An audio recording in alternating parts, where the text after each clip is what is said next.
What's going on, fellas? Crunchy been on here for like 20 minutes, working it. But he just did an hour and a half on the treadmill. Been doing this for 20 minutes. He ain't let go first. Yeah, this is his first hold. But anyway, I've been brainstorming while I be working my dogs and thinking about the old days. You know, all this is for historical content. All I do is work my dogs to form for shows now. I'm trying to make him a champion, dual champion, top dog in show. I think I got one champion already, Boomerang. We were waiting for the points to get collected by the ADBA. I'm going to go ahead and show him once or twice more just in case. If I'm off for a couple points. And then before, I'm not going to show him until he gets his, recognized as champion. So I'm going to show him like 2 more shows, and then I'm going to make sure they got the points up right, because they're slow kind of. But one thing I like to talk about is partners. You can't do life alone. You can't be like those miserable, sour women that got brainwashed by society and think that you can do life alone. You don't need a man, you don't need a partner. And dogs, you need somebody, especially if you have a couple dogs. You need a partner, you need a kennel hand, you need a kennel help. Somebody to help you feed the dogs, clean the shit around schedule. You always need somebody. Maurice Carver had Pat Patrick. Sorrel had Joni until I guess she started messing with the help. And not all women. You're going to get some women that ain't shit. They're going to try to fuck your homies. But not all women are like Joni. But, that's why you don't bring no other men to your circle. If you have your woman in a dog show scene and you're taking care of your dogs and you got your woman, don't allow no other man to be your fucking dog, man. No other, because you're breaking the ice for them. When I was out there chilling, all I needed was make a chick smile and it was over. So, yeah, don't bring another sex around your peoples because it's over. It's going to happen like Bert and Joni. But you need a partner. Maurice had Pat Patrick, Patricia. And Pat Carver, not Patrick, but Maurice had Pat Carver. Floyd had Joni at one time. You need or just a kennel partner, because let's go back to the old days. Let's talk historical. First, number one thing, I remember viewing a match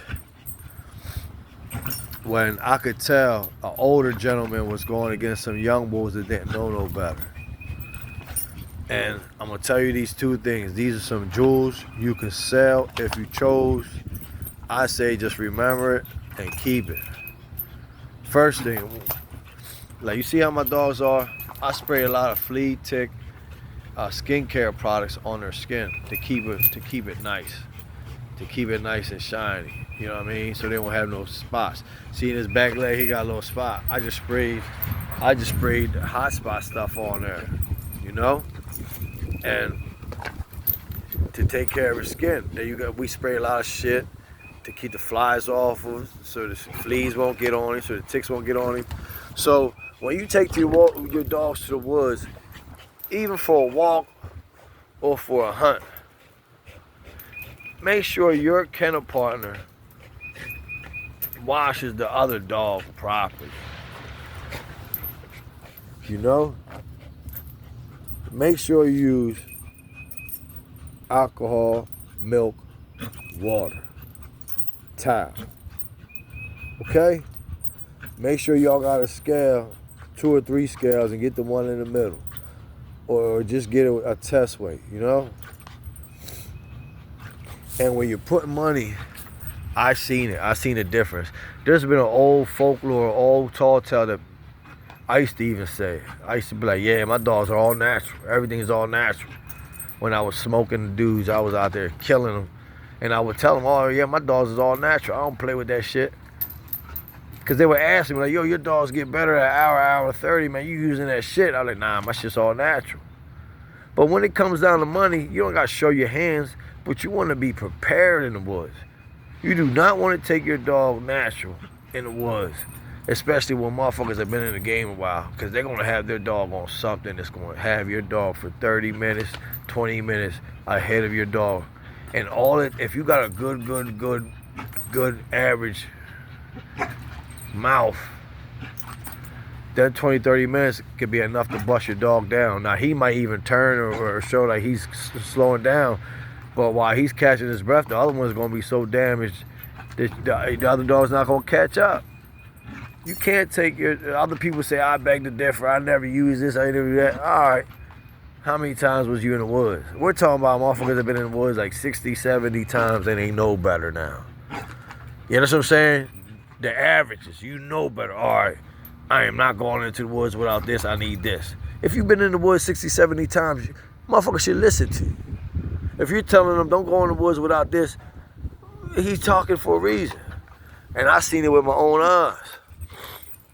First of all, you have to have a good corner man to tell you when you're fucking up and when you're doing things that ain't right. Because a dog can feel what you're doing in there. He can feel you being nervous, scared, or whatever. You understand what I'm saying? So you can't act, you gotta have a poker voice the whole time. Make sure the dogs are weighed right, washed right. And don't go into the woods with no half-ass keep or none of that. And you better have some juice, because if you don't have no juice, you're gonna lose the money. I don't want to hear, oh, I don't use your juice and I don't do nothing. Well, you in the wrong woods, because if you in the right woods, they gonna smoke you under an hour just because they got that juice. And then everybody's talking about all these lanes, and like you got these big dudes that they think they got fast dogs, and they got the best lanes. These entitled, you know, big kennels, big channels. I know motherfuckers that got backyard bred dogs with the pedigree look scattered bred like a motherfucker with no fucking names on there and was smoky as shit. All them big time kennels, I don't want to hear none of that shit. I know small time kennels that was smoky as shit in the woods, outrunning in the woods. But you could tell when a dog is in the woods and he not on that stuff. He'll be in there doing real good first 20, 40 minutes. And then he'll see how the juice caught up to him.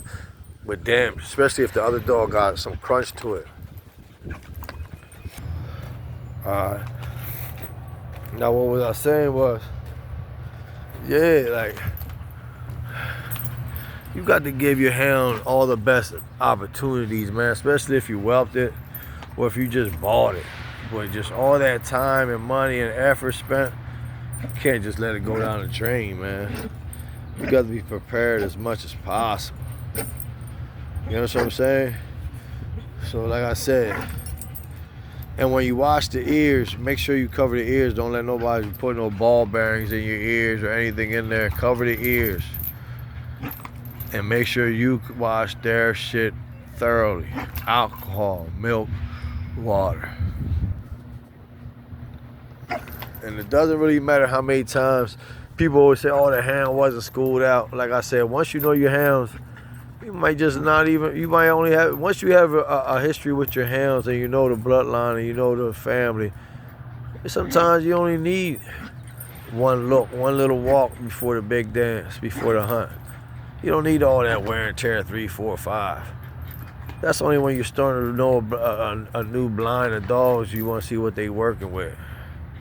But sometimes, you know, you only need to look at them one time. It doesn't matter. Sometimes I've been saying that a long time. You'll see a hound that was schooled thoroughly 4 or 5 times, look real good. Then you see one guy with one hound, he has the whole family. He only looked at it one time for 2 or 3 minutes, walked around the block, and that hound beat the other one, schooled out. Why? Because, I mean, he knew what he was working with. He knew what he to look at. He didn't have to do all that. His key was better. His experience was better with that line. And the confidence in the box, in the woods shows a lot to your hound. They need that reassurance, the support. Don't walk out on your hound. They'll see that. Don't give up on your hound. They'll see that. Just a little quick one. Keep scratching.